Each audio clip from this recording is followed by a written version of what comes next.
ಜೋಯಿಡಾ ತಾಲೂಕಿನಾದ್ಯಂತ ಹೋಳಿ ಹಬ್ಬದ ನಿಮಿತ್ತ ಸುಗ್ಗಿ ಸಿಗ್ಮೋ ಕುಣಿತದ ಸಂಭ್ರಮ.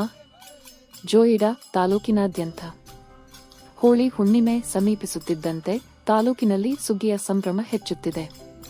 ತಾಲೂಕಿನಲ್ಲಿ ವಿಶೇಷವಾಗಿ ಬುಡಕಟ್ಟು ಕುಣಬಿ ಜನಾಂಗದ ಮರಾಠ, ಹಾಲಕ್ಕಿ, ಗೌಳಿ ಸಮಾಜದವರು ಸೇರಿದಂತೆ ಇನ್ನೂ ಅನೇಕ ಸಮಾಜದವರು ತಮ್ಮ ಸಾಂಪ್ರದಾಯಿಕ ಕಲೆಯಾದ ಸುಗ್ಗಿ ಕುಣಿತವನ್ನು ಪ್ರಾರಂಭಿಸಿದ್ದಾರೆ.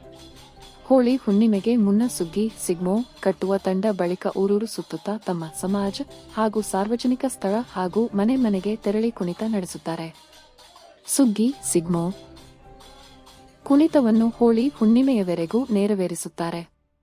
ಗ್ರಾಮ ದೇವರಿಗೆ ಮಾಂಡ್ ಸಿಗ್ಮೋ ಕುಣಿತ ಆರಂಭಿಸುವ ಸ್ಥಳ ನಲ್ಲಿ ಆಯಾ ಊರಿನ ಮಿರಾಶಿಗಳು ದೇವರಲ್ಲಿ ಪೂಜೆ ಪ್ರಾರ್ಥನೆಯನ್ನು ಮಾಡಿ ಸುಗ್ಗಿ ಸಿಗ್ಮೋ ಕುಣಿತದ ಕಾರ್ಯಕ್ರಮಗಳು ಒಳ್ಳೆಯ ರೀತಿಯಲ್ಲಿ ನಡೆಯಲಿ, ಎಲ್ಲರಿಗೂ ಒಳ್ಳೆಯದಾಗಲಿ ಎಂದು ಬೇಡಿಕೊಳ್ಳುತ್ತಾರೆ.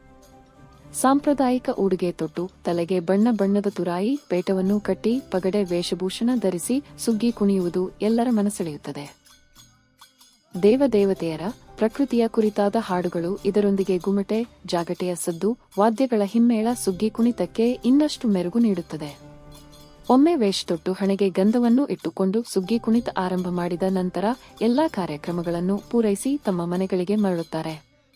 ಹಣೆಗೆ ಗಂಧವನ್ನು ಇಟ್ಟು ಹಿರಿಯರ ಹಾಗೂ ಯುವಕರ ಸಮ್ಮಿಳಿತ ತಂಡವು ಒಟ್ಟಾಗಿ ಊರೂರು ಸುತ್ತುತ್ತಾ ಆಯಾ ಊರಿನವರು ತಿಂಡಿ ಊಟದ ವ್ಯವಸ್ಥೆಯನ್ನು ಖುಷಿಯಿಂದ ಮಾಡುತ್ತಾರೆ. ಸುಗ್ಗಿ ಸಿಗ್ಮೋ ಕುಣಿತ ಆದ ಮೇಲೆ ಆಯಾ ಮನೆಯವರು ವಸ್ತುವಿನ ಹಣದ ರೂಪದಲ್ಲಿ ದೇವರಿಗೆ ಕಾಣಿಕೆಯನ್ನು ನೀಡುತ್ತಾರೆ.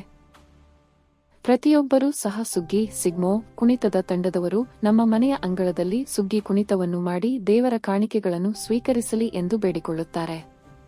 ಜಾನಪದ ಕಲೆಗಳು ವಿನಾಶದ ಅಂಚಿನಲ್ಲಿರುವ ಈ ದಿನಗಳಲ್ಲಿ ತಲೆ ತಲಾಂತರಗಳಿಂದ ಬಂದಿರುವ ಸಾಂಪ್ರದಾಯಿಕ ಸುಗ್ಗಿ ಸಿಗ್ಮೋ ಕುಣಿತದ ಕಲೆಯನ್ನು ಇಂದಿಗೂ ನಡೆಸಿಕೊಂಡು ಬರುತ್ತಿರುವುದು ನಿಜಕ್ಕೂ ಶ್ಲಾಘನೀಯವಾಗಿದೆ. ಸುಗ್ಗಿಯಲ್ಲಿ ಮಕ್ಕಳು ಯುವಕರು ಸಹ ಹಿರಿಯರೊಂದಿಗೆ ಒಟ್ಟಾಗಿ ಪಾಲ್ಗೊಳ್ಳುವುದರಿಂದ ಮುಂದಿನ ಪೀಳಿಗೆಗೂ ಆಚರಣೆಗಳನ್ನು ಮುಂದುವರೆಸುತ್ತಿರುವುದು ಸಂತಸದ ವಿಷಯವಾಗಿದೆ.